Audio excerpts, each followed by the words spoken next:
Hello दोस्तों, आइए आपके बीच एक और नई कहानी लेकर आए हैं। कहानी का शीर्षक है बेवकूफ़ पति। यह एक फनी स्टोरी है। तो चलिए हम आपको कहानी की तरफ ले चलते हैं। एक गांव में पुट्ठा नाम का एक भुलक्कड़ इंसान रहता था। पुट्ठा को एक अजीब बीमारी थी। वो अचानक से सब कुछ भूल जाता था। एक दिन की बात है, पुट्ठा गहरी नींद में सो रहा था। शर्मिली, अरे अब उठोगे भी? कब तक खर्राटे लेकर सोते रहोगे? दोपहर के 11 बज रहे हैं, मगर तुम्हारी कुंभकर्ण वाली नींद खुलने का नाम ही नहीं ले रही है। शर्मिली के चीखने पर अचानक पुट्ठा की आंख खुल गई और वो शर्मिली को क्रोध भरी नज़रों से देखने लगा। शर्मिली, मुझे इतनी गुस्से में क्यों देख रहे हो? मैंने ऐसा क्या कर दिया? सिर्फ तुम्हें सोते से उठाया ही तो है। अचानक पुट्ठा ने शर्मिली का गला पकड़ लिया। पुट्ठा, ओए ओए, कौन है तू और मेरे घर में कैसे घुसा? शर्मिली, ये क्या बकवास कर रहे हो तुम? मैं तुम्हारी पत्नी हूँ। शर्मिली, छोड़ो मुझे। पुट्ठा, ओ याद आ गया, तू वही बिरजू चोर है ना जो मुझे मूर्ख बनाकर भाग गया था। आज मैं तेरी खैर नहीं। हाँ, आज मैं तेरी वो मार मारूंगा कि तू दोबारा चोरी करके मुझे मूर्ख बनाने की हिम्मत नहीं करेगा। शर्मिली, सत्यानाश जाए मेरा कि मैंने तुमसे 7 फेरे लेकर विवाह किया था। पता नहीं कौन सा मनोहर दिन था जब तुम्हें ये भूलने की बीमारी लगी थी। इतना कहकर शर्मिली ने पुट्ठा को धक्का दे दिया। शर्मिली, आइंदा मेरा गला पकड़ने की कोशिश की ना तो मार मार के तुम्हारी हड्डी पसली एक कर दूंगी। पुट्ठा, ओए बिरजू ओए, तू लड़की की आवाज़ निकाल कर मुझे मूर्ख नहीं बना सकता। शर्मिली, हे भगवान, अब क्या करूं मैं इसका? इतना कहकर शर्मिली ने एक जोरदार हाथ पुट्ठा के सिर पर मार दिया। सिर पर हाथ पड़ते ही पुट्ठा अचानक से शर्मिली की ओर देखकर बोला। पुट्ठा, अरे शर्मिली, क्या हुआ? तुम मुझे गुस्से से क्यों देख रही हो? शर्मिली, पता नहीं कौन सा मनहूस दिन था जब मैंने तुमसे शादी की। आज तो तुमने हद ही कर दी, मेरा गला पकड़ लिया। सच सच बताओ, तुम्हें ये भूलने की बीमारी कब लगी? पुट्ठा, तुम तो जानती हो शर्मिली, जब मैं 15 साल का था तब एक लड़की की जान बचाते समय कुछ गुंडों ने मेरे सर पर एक लोहे की रॉड से वार कर दिया था। शर्मिली, बंद करो अपनी ये घिसी पिटी बकवास। गलती मेरी थी, मुझे तुम्हें कब का तलाक दे देना चाहिए था। अरे, शादी के 2 दिन बाद जब पिताजी मुझे लेने आए थे तब तुम ये भी भूल गई थी कि वो तुम्हारे ससुर हैं और तुमने उनके गाल पर एक जोरदार चांटा जड़ दिया था। उस दिन का दिन आज तक पिताजी यहाँ पर नहीं आए। पुट्ठा, मुझे तुम्हारे पिताजी पर उठाए गए हाथ का अफसोस है शर्मिली, लेकिन अब वो यहाँ पर क्यों आएंगे? वो तो कब का स्वर्ग सिधार गए ना। शर्मिली, क्या बकवास कर रहे हो तुम? मेरे पिताजी कब स्वर्ग सिधार गए? वो तो जीवित हैं। पुट्ठा, क्या बात कर रही हो तुम भी? परसों ही तो मैं उनकी अर्थी को कंधा देकर आया था। शर्मिली, अरे मूर्ख इंसान, वो तो हमारे पड़ोस की ताई का देहांत हो गया था जो पूरी 110 साल की थी। अब अपना बेकार सा मुँह लेकर यहाँ से निकल जाओ, इससे पहले कि मैं अपना आपा खो बैठूं। पुट्ठा खामोशी से घर के बाहर निकल गया। वो घर से बाहर निकला ही था कि तभी वो दोबारा सब कुछ भूल गया। वो अपने घर के दरवाजे को गौर से देखते हुए बोला। पुट्ठा, कितने मूर्ख लोग हैं, घर का दरवाज़ा खोलकर ही बाहर चले जाते हैं। अरे, कोई चोर उचक्का घर में घुसकर चोरी कर ले जाएगा, फिर बाहर ही लोग बवाल काटेंगे कि चोरी हो गई। इतना कहकर पुट्ठा अपने ही घर का दरवाज़ा खटखटाने लगा। पुट्ठा, अरे घर में कोई है क्या? पुट्ठा की आवाज़ सुनकर शर्मिली अपने आप से बोली। शर्मिली, अरे इन्हें क्या हो गया? अभी कुछ सेकंड पहले ही तो बाहर गए थे, कहीं से ये फिर से तो कुछ नहीं भूल गए।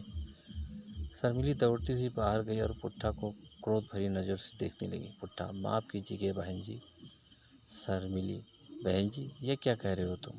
पुट्ठा, अरे आपको बहन जी नहीं कहूँ तो और क्या कहूँ? मैं तो सिर्फ आपको ये बताने के लिए आया था कि आपके घर का दरवाज़ा खुला हुआ है। मुझे लगा शायद घर में कोई मौजूद नहीं। इतना कहकर पुट्ठा वहाँ से चला गया और शर्मिली अपने दोनों हाथों से अपना सिर पीटने लगी। पुट्ठा सीधा बाजार गया। अचानक पुट्ठा की नज़र गांव के मुखिया और जग्गी पर पड़ी। पुट्ठा सीधा गांव के मुखिया के पास चला गया। पुट्ठा, क्या हाल है मुखिया जी? मुझे आपसे ज़रूरी बात करनी है। मुखिया, अरे लगता है इस भुलक्कड़ की याददाश्त इस समय सही है, इसीलिए मुखिया कहकर संबोधित कर रहा है। मुखिया, क्या बात है पुट्ठा, आज तू बड़ा चिंता में नज़र आ रहा है। पुट्ठा, बात यह है मुखिया जी, आप तो जानते हैं कि जब से मुझे बिरजू चोर ने मूर्ख बनाया ना, तब से मेरी ज़िंदगी खराब हो गई है। मुखिया, अरे पुट्ठा, तू ये बात कब समझेगा कि बिरजू ने तुझे मूर्ख नहीं बनाया, बल्कि तेरी भूलने की आदत ने तेरी ज़िंदगी को हराम कर के रखा है। अरे बेचारा बिरजू चोर तो पर्स लेकर भाग रहा था, तुझे क्या ज़रूरत थी बिरजू चोर का पीछा करने की? ऊपर से जब पुलिस वाले ने तुझे पकड़कर बिरजू चोर का पता पूछा तो तू भूल गया और तूने पुलिस वालों के ही गाल पर ये जोरदार चांटा जड़ दिया। तभी मुखिया के बगल में खड़ा हुआ जग्गी मुखिया के कान में धीमे से बोला, जग्गी, मुखिया जी पुट्ठा को समझाने मत बैठिए, कहीं ये फिर से भूल गया तो हम दोनों को लेने के देने पड़ जाएंगे। आप तो जानते हैं ना पुट्ठा का गुस्सा, उसके गुस्से के आगे कोई भी नहीं टिक पाता मुखिया जी। मुखिया, तुम सही कह रहे हो जग्गी। इतना बोलकर मुखिया पुट्ठा से बोला, मुखिया अच्छा मैं जलता हूँ। इतना कहकर मुखिया ने प्यार से पुट्ठा का सर सहला दिया और मुखिया यही भूल बैठा। पुट्ठा दोबारा सब कुछ भूल गया। पुट्ठा मुखिया और जग्गी को गौर से देखने लगा। मुखिया, क्या हुआ पुट्ठा, तुम मुझे इतनी गौर से क्यों देख रहे हो? अचानक पुट्ठा ने एक जोरदार चांटा मुखिया के गाल पर जड़ दिया। पुट्ठा, मुझे मूर्ख समझा है क्या तूने बिरजू? तुझे क्या लगा तू मेरी आंखों के सामने दोबारा बचकर भाग जाएगा? आज तो तेरी खैर नहीं रे, मैं तुझे घसीटता हुआ पुलिस थाने में ले जाऊंगा। जग्गी, अरे मुखिया जी, ये क्या किया आपने?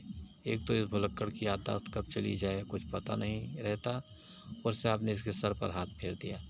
अरे अरे, एक तो इसका छोटा मगज है, अब तो इसको ईश्वर ही बचा सकता है। तभी पुट्ठा जग्गी की ओर देखकर बोला, थानेदार साहब यही हैं, वो बिरजू चोर जो पर्स चुरा कर भाग रहा था, इसे गिरफ्तार कर लीजिए। जग्गी, अबे भुलक्कड़ आदमी, मेरी समझ में ये नहीं आता कि तू इस गांव में पैदा कैसे हुआ।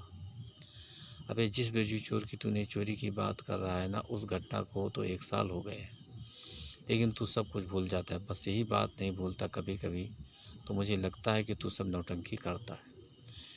पुट्ठा, क्या बकवास कर रहे हो तुम?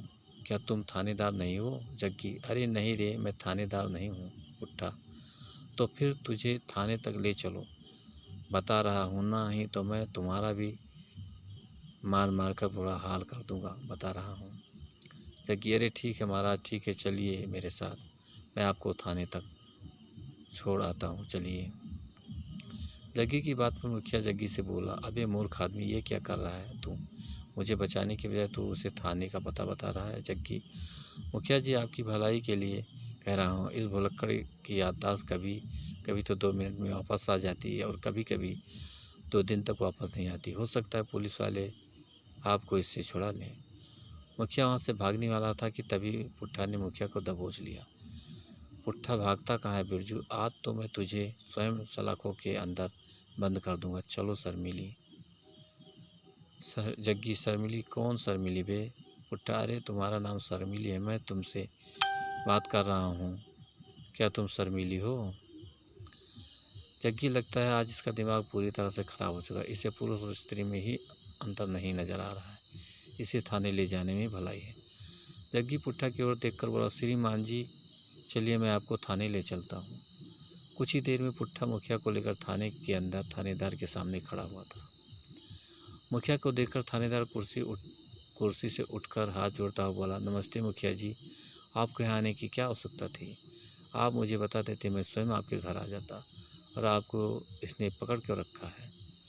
मुखिया, अरे वो सब छोड़ो थानेदार साहब, पहले मुझे इस भुलक्कड़ से बचाओ भाई।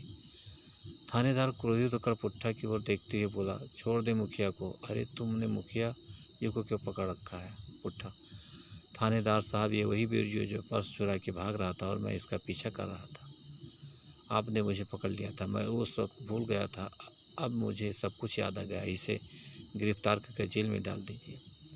थानेदार, अरे तेरा दिमाग तो सही है, अरे तू मुझे कौन सा थानेदार समझ रहा है भाई। मुखिया, अरे थानेदार साहब, ये आपको पुराना वाला थानेदार समझ रहा है जिनकी पोस्टिंग आपसे पहले थी। थानेदार, अरे मेरी समझ में ये नहीं आ रहा है आखिर यह सब कुछ क्या हो रहा है, आखिर ये क्या चल रहा है भाई मेरे थाने में। जग्गी, जो काफ़ी देर से चुप था, एक ही सांस में था उसने थानेदार को पुट्ठा के भूलने की आदत बता दी था। अच्छा तो ये बात है, अरे तो इसे किसी पागल खाने में भर्ती कराओ। इस तरह की भूलने की बीमारी तो मैंने सिर्फ गजनी फिल्म में देखी थी, वास्तविकता में ऐसा नहीं होता क्या। अरे कहीं इसके सर पर किसी राड ने तो नहीं मारी थी। जगह थानेदार साहब, पुट्ठा का भी यही कहना है कि जब ये 15 साल का था तब कुछ लड़के किसी लड़की को छेड़ रहे थे। इसने बचाने की कोशिश की तो एक लड़के ने इसके सर पर राड मार दी, तब से इसे ऐसी भूलने की बीमारी हो गई। थानेदार साहब, अरे क्या तुम सच बोल रहे हो। इतना कहकर थानेदार पुट्ठा की ओर देखकर बोले, अरे मैं तुम्हें आखिरी चेतावनी देता हूँ, मुखिया जी को छोड़ दो। मगर थानेदार की बात का पुट्ठा पर कोई असर नहीं पड़ा। थानेदार ने एक जोरदार चांटा पुट्ठा के सर पर दे मारा। चांटा पड़ते ही पुट्ठा की याददाश्त दोबारा वापस आ गई, मगर आधी अधूरी। पुट्ठा, शर्मिली, मुझे माफ़ कर दो, मैंने तुम्हारे गला पकड़ा। तुम तो जानती हो ना कि मुझे भूलने की बीमारी है और मैं स्वयं इस बीमारी से परेशान हूँ। थानेदार, अरे ये क्या बकवास कर रहे हो, तुम कौन शर्मिली। पुट्ठा, तुम ही तो मेरी शर्मिली हो, मेरी पत्नी।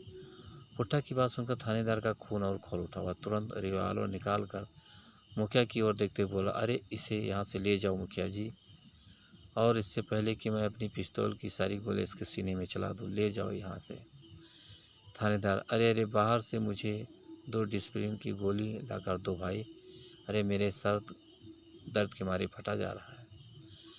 अरे मेरी समझ में नहीं आता कि तुम इस गजनी को झेलते कैसे हो भाई। अरे इसे किसी पागल खाने में भर्ती कराओ। अरे रे नया किसी दिन अपरिचित बन जाएगा और सबका जीना हराम कर देगा। मुखिया पुट्ठा को लेकर उसके घर पहुंच गया। शर्मिली, नमस्ते मुखिया जी, ये आपके साथ क्या कर रहे हैं। मुखिया, शर्मिली, अरे तुम्हारे पति ने सबसे पहले तो मुझे पीटा और मुझे पकड़कर थाने ले गया, और इसने 2 मिनट में थानेदार का पूरी तरह से दिमाग खराब कर दिया। थानेदार ने तो क्रोधित होकर रिवाल्वर भी निकाल ली थी भाई, वो तो अच्छा हुआ कि मैंने यहाँ इसे ले आया। शर्मिली, अरे तो यहाँ पर क्यों ले आए, थानेदार से बोल देते कि सारी की सारी गोलियाँ इनके ऊपर चला देते, तब जाकर मुझे खबर सुनाते कि तुम्हारे पति को थाने में गोलियों से छलनी कर दिया गया। मुखिया जी, मैं सारी गांव में लड्डू बांटती। मुखिया, कैसी पत्नी हो तुम, तुम्हें सब आनी चाहिए भैया ऐसी बातें करते हुए। अरे पुट्ठा, जैसा भी है तुम्हारा पति है, सुहाग है तुम्हारा, और तुम अपने पति के बारे में ऐसी उल्टी सीधी बातें कर रही हो, बताओ।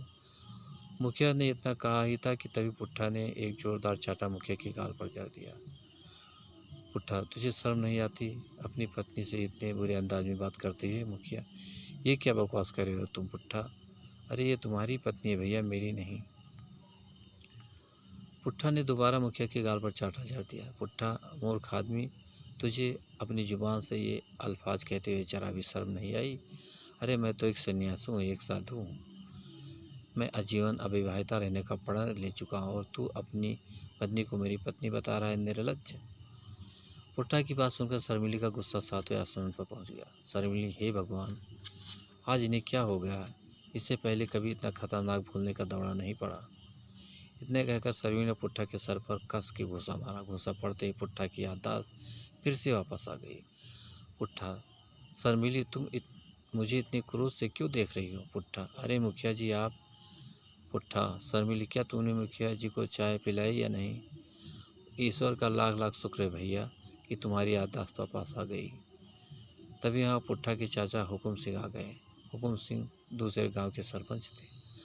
हुकुम सिंह, कैसी हो बहू, आज बड़े सालों बाद मुझे अपने भतीजे की याद आ गई, सोचा कि इससे मिलने चला जाऊं। शर्मिली, अरे चाचा जी, आपने भतीजे को अपने साथ ही क्यों नहीं ले जाते। आज तो आपको मुझे बताना ही पड़ेगा कि इन्हें भूलने की बीमारी कैसे लगी। मुखिया, शर्मिली सही कह रही है, ये पुट्ठा हमेशा यही बात है कि जब वो 15 साल का था तब कुछ लड़कियों को छेड़े थे और पुट्ठा ने उन्हें बचा रहा था, और ये लड़की ने जो है कि लोहे की रॉड से इसके सिर पर दे मारी। तब से इसकी याददाश्त अचानक से चली जाती है। लेकिन चाचा जी पुट्ठा के सर पर चोट के निशान तक नहीं है, बताइए। मुखिया की बात सुनकर सरपंच जोर जोर से हंसते हुए बोला, अरे मुखिया जी, झूठ बोलता है ये मेरा भतीजा जो है। बात असल में है कि जब ये 15 साल का था तब से एक लड़की को पसंद करता था, मगर ये नहीं जानता था कि वो लड़की पहले से शादीशुदा थी और एक 5 वर्षीय पुत्र की माता भी थी। इमरुक अपने प्यार का इजहार करने उस स्त्री के पास पहुंच गया। उस समय वो स्त्री अपनी बच्ची के लिए एक गुब्बारा खरीद रही थी। इसकी बात सुनते ही वो गुस्से से आग बबूला हो गया और उसने क्रोधित होकर गुब्बारा इसके सर पर दे दिया जोर से। तब से बेचारा ऐसा हो गया। और हाँ, आज 1 जनवरी है, सर्दी ज़्यादा है।